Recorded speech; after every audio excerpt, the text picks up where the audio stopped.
What's up, guys? Sub-Zero here. Today we are going to watch a VOD from Milk. Newly crowned, actually, rank 1 North America, but not because he climbed, because Setsuko was rank 1, ran it down. I feel like Milk does this all the time. He did the exact same thing when Dish Soap was rank 1 in A. Dish Soap hits rank 1, Milk hits rank 2, and then he just waits. And then rank 1 just runs it down a couple games, then boom, suddenly Milk's rank 1. But still, obviously, you have to be a very good player to hit, I mean, even rank 2, and then, just to, then get pushed over the finish line by someone else. So let's watch some of his gameplay. He is playing on a Smurf account. He is only a lowly 600 LP on this account, so he's in my elo actually. But you play against most of the same people. I mean, you look at his lobby: Lil Top, Voidson. These are high elo players who have played in a lot of tournaments. Sorry about the pausing thing that it does, but if I don't do it this way, it like pauses like once right at the start of the VOD, but if I don't do it this way, I'm gonna pause the VOD and it's gonna give me an ad from a YouTuber turned into somehow someone trying to sell me on Google Play ads. So yeah. On to check the legend. He's playing Ornn as like basically everyone is this patch. Everyone who hasn't been Caitlyn pilled. If you haven't seen my last video, go check that out because that is a crazy legend. But yeah, I mean, he's just holding everything here. Isn't going to hold on to the Talia. Doesn't really want to think about the Shrima opener, which is kind of interesting. I think Talia is fine. There's the option of their Challenger Crest or Portable Forge. The boss is not very good here. Trickster's Class is the highest win rate Portable Forge item in the game, actually. They can take away some stats, but not all of them. So yeah, he actually maybe would have liked to have held Talia there, because he could be like Talia. I mean, he gets Shreem in here. Yeah, I'm a little surprised he didn't hold it, but looks like... I mean, I think his idea is when he sees Bow plus Rod here, he's thinking of like a Gwynsu Slam into some kind of AD angle. That's why he's playing like this exact board that he's playing right now. He's just playing, backline plus Bruisers, which makes a lot of sense. They are called Bruisers. Okay, for a second I thought maybe I got this wrong. You actually see Starlfer, I think that's how you pronounce their name, is taking the pumping up strategy, which is something that there's a Reddit guide for. People take Master Yi, play pumping up into Aphelios or a Zeri. Like, you can basically play either one. And then if you don't play pumping up, if you have an AP opener, ooh, that is an Akshan. If you haven't, like, I would be down to just swap right now. Especially because you could get Shurima in, probably Shurima over Deadeye for now. I would already just pivot the board. Curious to see if he ends up doing it or not. But yeah, you can, if you don't end up taking pumping up, if you have like an AP game, then instead you just play around the last augment Gotta Go Fast, which gives you extra mana gen, and then, you can play that. Yeah, he's still going to hold on to the Jinx Bear here, not switch over to the Shurima version of the board or the Deadeye version of the board. So, yeah, still wants to keep this version, which is interesting.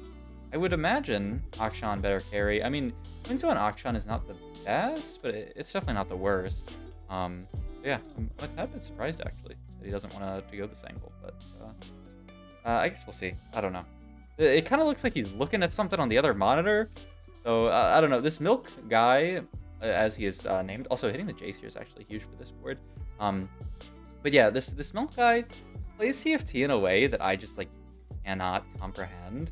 Like, you watch this guy play, you listen to him talk, and he sounds like completely lost and sounds like he's constantly like making mistakes and just trolling.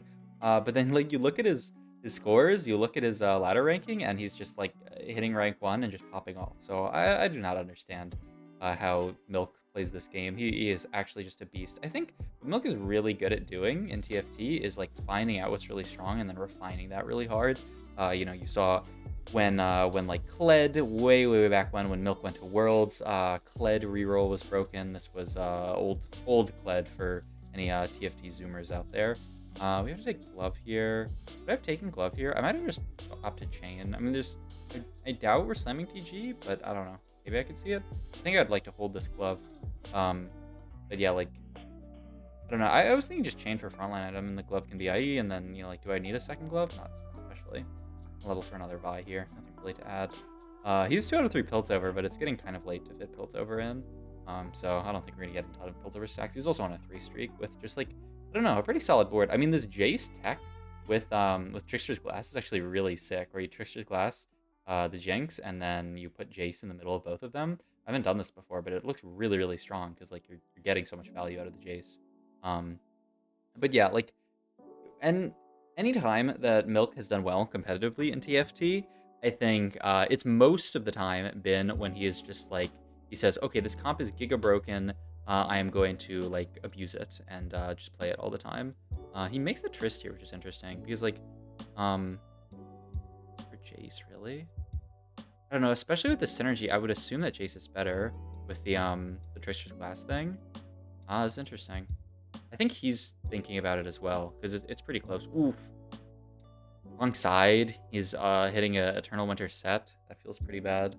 Also, I would just prefer to hold the Jace than the Trist because like you can sell one of them and make 30 gold. Yeah, ends up losing his streak here. It looks like, yeah. So a little bit rough. I'm curious. Like you kind of, I would want to sell the Jace in this position, but yeah, he's just gonna hold on to all this. Like I don't know. I would want to play the Jace over the Trist, but it's interesting. It's very interesting. Okay. He gets Warwick in. Exoskeleton could just be for frontline. But yeah, I mean, it looks like he's leaning pretty hard towards this Zeri comp. Just with the opener that he's holding and all these units that he's holding. I think it's a solid comp. I was in some games earlier with Jazz Latte. No flex. But I was playing with Jazz Latte, and it seemed like every game I was in with Jazz Latte, he would just ooh, and he actually full sells bench there. Getting rid of the Warwick. Wow. I mean, smart of him to field the double Vi so he doesn't like have to field the Warwick. He doesn't want to. Items wise here, I mean, it's probably IE, I would think. IE is okay on Zeri. It's not like Gigabis, but it's fine. I think BIS Zeri is like IE QSS something, like maybe Gwinsu QSS. I can actually tactics tools it right now because, as I said before, they can take away some stats, but they haven't taken away the unit stats yet, and someday they'll take that away. Oh, and Last Whisper is also quite good if you're not playing the Freljord version. If you play the Piltover version, the Last Whisper is really good. This is like Gwinsu Last Whisper, or yeah, Gwinsu Last Whisper QSS. So yeah, it doesn't really like IE. It just likes just as much attack speed as possible, basically. We hit medium and shopping, which has just been buffed. Right before the stats went away, I looked at the stats for medium and shopping, and it actually looked really solid. So I think it makes a good amount of sense in this position. We'll see what he ends up going for. So yeah, I mean, theoretically, if you wanted to go for like super BIS, you don't actually want to build like, oh my god, he naturals Zeri. Well, that definitely helps. That makes the game plan very straightforward, and he can just get 4 Gunner in here. Trickster's Glass is going to go where? Oh, really? He puts it on the Zeri. I'm shocked. I'm very surprised that he would put it on this. I mean, it's obviously strong for now, but late game, you're really going to want to 3-item Zeri. I was so afraid to do this because I would think I'd like messing up my possibility of having Zeri items. Maybe he's just going to play Trickster's Glass Zeri the whole game. And I mean, double Zeri. Like the second Zeri dealt 1800 damage, like a beast. Interesting. Okay. That's pretty cool. And the big question now is what he does with his items, because he's sitting on a lot of components. He's sitting on 4 components without slamming anything because he's trying to greed for BIS. I feel like this is something that Milk does a lot as well, is just greed for BIS. Like that is just his playstyle. And in the current meta, I actually feel like that's pretty valuable. He's just gonna slam the glove here. I mean, this could become like Hodge for Urgot, and then like Last Whisper for Zeri. He's actually gonna reforge and hits Last Whisper. Wow. And so yeah, like these could be the items. This now could be like IE for Urgot, and then just leave these items on Zeri perhaps. But yeah, showing that that he knows how to itemize Zeri. It's like similar to Aphelios in some ways, but also like radically different. You know, they both share that Gwinsu, but like Zeri is all about the attack speed, and Aphelios is all about the AD. They're sort of like two sides of the same coin. Item-wise here, interested to see what he takes. Just a frontline item, like a chain, I wouldn't be mad about. If you go for glove, you're really indexing into these Urgot items now. It can be like IE plus, oh my god, stop doing that. I hate when people like flash different, oh my god. He just hits an Aphelios, by the way. But his items are like definitely tuned for Zeri here, so you can't really play around it, but it's kind of wild. Also, it's pretty aggressive to level to 7 here, but I think the big thing is he wants to just get Piltover in. Maybe he's actually thinking of TG? Because you could TG a frontliner. Oh, yeah, he's going to TG Vi. Wow, these are actually, I mean, the death cap's not great, but the Q cone is quite good. Yeah, so he wanted to go for TG and then leave the sword open. I mean, that does do the best job of, like, getting rid of your components right now. Interesting. Because I was thinking more of just, like, a traditional tank item, like Chain Best. But he actually values just the TG here. I was thinking more like use the glove for like an Urgot item. Oh my god, stop it. Like it like gives me a little bit of a headache, especially on 2x speed. Milk is one of those people who does that, I guess. But it makes a lot of sense, right, that he went for Last Whisper. He's not going to play the Freljord version of the comp. He is just going to play the Piltover version, even without a Piltover opener, which is really interesting. But the nice thing for him is that he's 80 HP. If he was like 40 HP in this position and he had to come back, Piltover is a lot worse. But it's actually quite good in this situation because he's 80 HP. So, if he takes some losses stage 4, like a few small losses stage 5, he can actually get to a decent T-Hex. The big thing is that later in the game, player damage is going to increase just as stages increase and as people put more units on their board. So, you'd obviously rather 5 loss stage 2 with Piltover than 5 loss stage 4 because you're going to take a lot more damage stage 4. But yeah, he has a decent board now. The big question is, like, how much does he roll, if at all, on 7? He already has a Zeri. I feel like Zeri is one of the units that feels actually, like, quite strong at 1 star compared to a lot of the other 4 costs. Like Yasuo, Kaisa at 1 star feel like pretty bad, even if you have really good items on them. But like Zeri 1 star, I feel like actually does a good bit of work. So we'll see if he decides to roll on 7 at all here, because he has the Vitu, he has the Renekton. The big thing he would be looking for here is like Jace too, and Urgot would be the other big thing. But yeah, the other option is just go like a fast 8. I would say 4-2ing it is sketchy here. I would think you have to 4-5 it. He has 80 HP. Even if he loses these 3 fights, worst case he's like 40. So that's not too bad. I'm gonna figure out items here. I don't dislike Shroud. Shroud is the only like slammable item, right?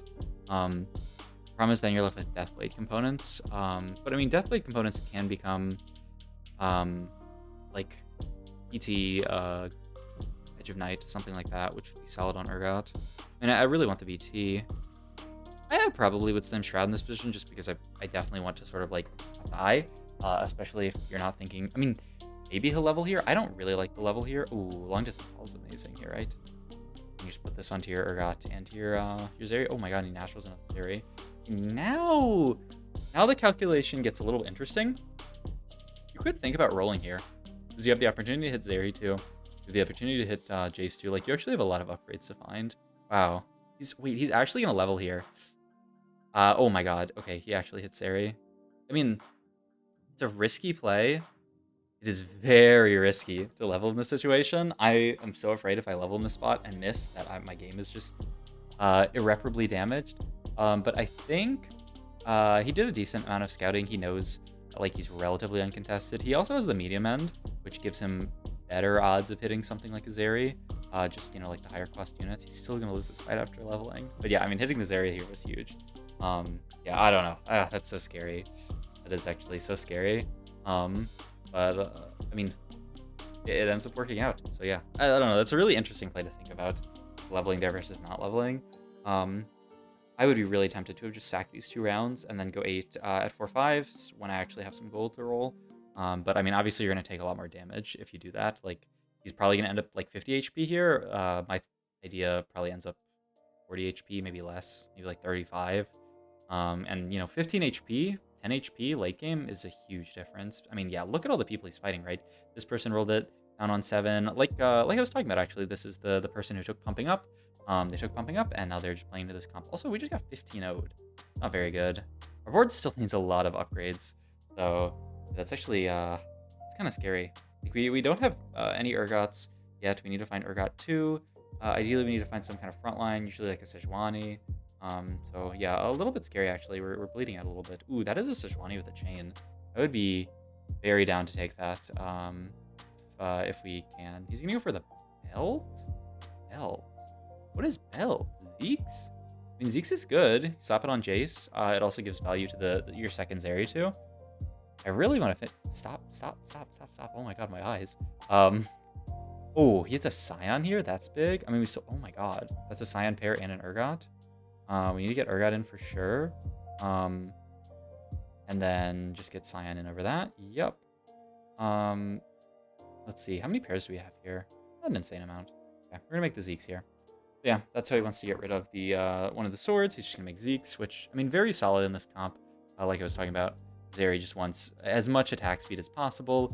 And it's really good with the Tricksters. I've never seen this before. I haven't played this comp with Tricksters, but it's actually really nice, the double Zeri with Tricksters. I haven't done it, but yeah. Ends up killing Xiao Dan here, which is, look, we just killed 1 person, so we're guaranteed not 8th. Okay, just sells his bench there, makes 10.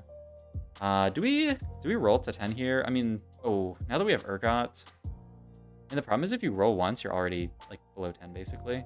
I'm down to chill here, but I mean hitting the Urgot is great. So yeah, and I mean, is a 12 stack T-Hex? Yeah, I was thinking about this as well. Like you can roll once. If you roll once, and you don't hit, you're not dropping below 10. And if you roll once and hit, then you're getting a really solid upgrade for your team. So I kind of like this. He sees the Sejuani, but we have Scion Pair and Scion 1 is like infinitely better than Sejuani 1. Some people have even said that Scion 1 is better than Sejuani 2, which I don't know. It's hard to say, but I mean, yeah, definitely holding the Scion makes sense in this spot. And I don't want to I don't want to like not make 10 by holding the Sejuani. So yeah, we will go into minions here. I mean, it's very likely that we end up hitting Urgot too soon. We can make that like potential Edge of Night on him, potential IE on him, potential BT on him. Like the sword builds into a lot of really good stuff. That's why he just slammed the sword on the Urgot, because he knows it's going on the Urgot basically. And yeah, if you could hold this Vi and potentially move TG to another unit. Ooh, items wise, we have Titans Hodge. Titans Hodge Titans, but this sword is kind of stuck on him. But I don't hate that. Oh, Senna, obviously amazing. This 2-star, and we just get a sign. Oh my god, is this guy like the?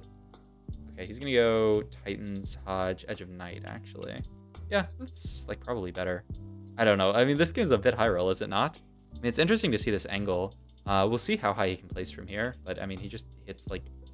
Is this guy the god of TFT? Like he just naturally hits Scion too, like a beast. It's kind of insane. I mean, now he can just push 9.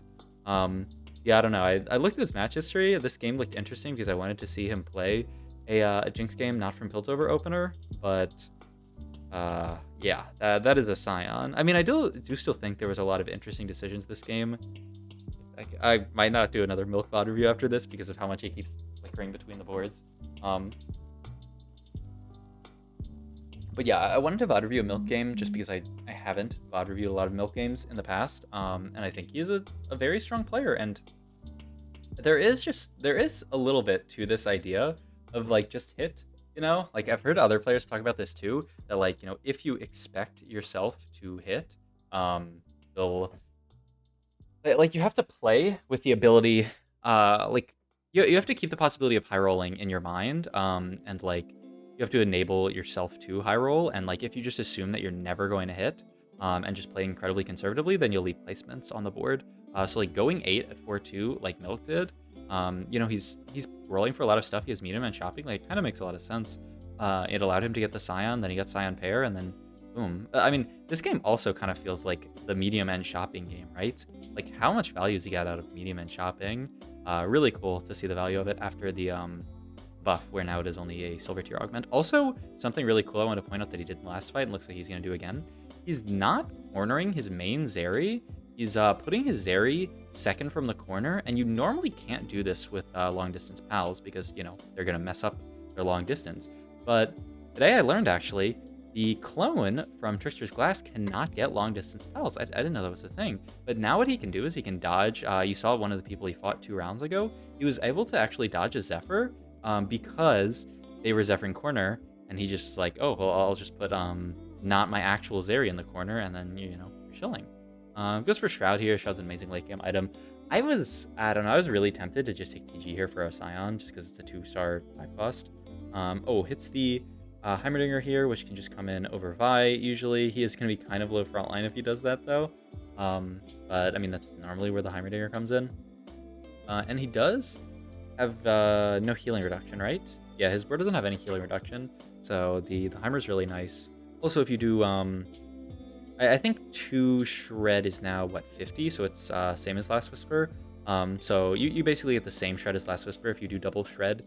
He could even do just like triple Shrinko, or he could just get the Shred so that it's on the opposite side. You know, like the Urgot has to be opposite side of the Zeri, so like by definition, the unit that Zeri's hitting is not going to get shredded.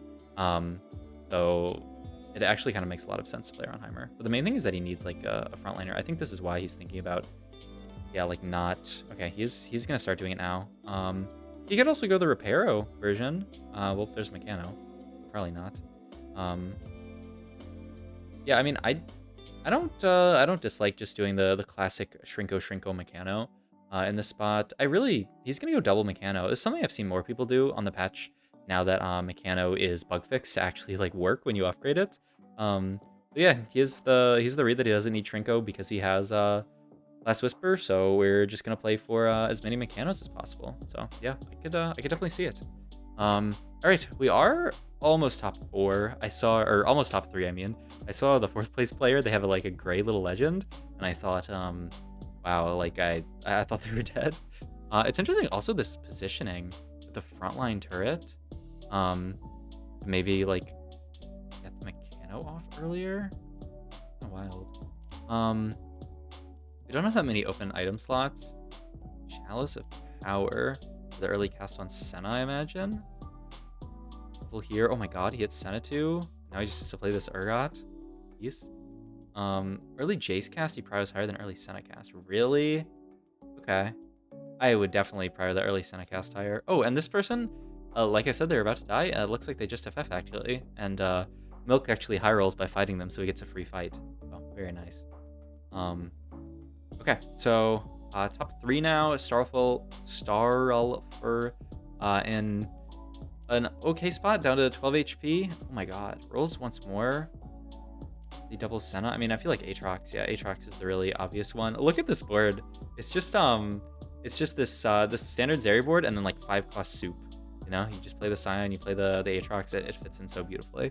And I mean, Aatrox just with the buffs now very solid unit. Okay, this is the player that we have to beat to potentially go first. They're Ari2, Lux2. Okay, this looks kind of scary. I don't know if we can beat this.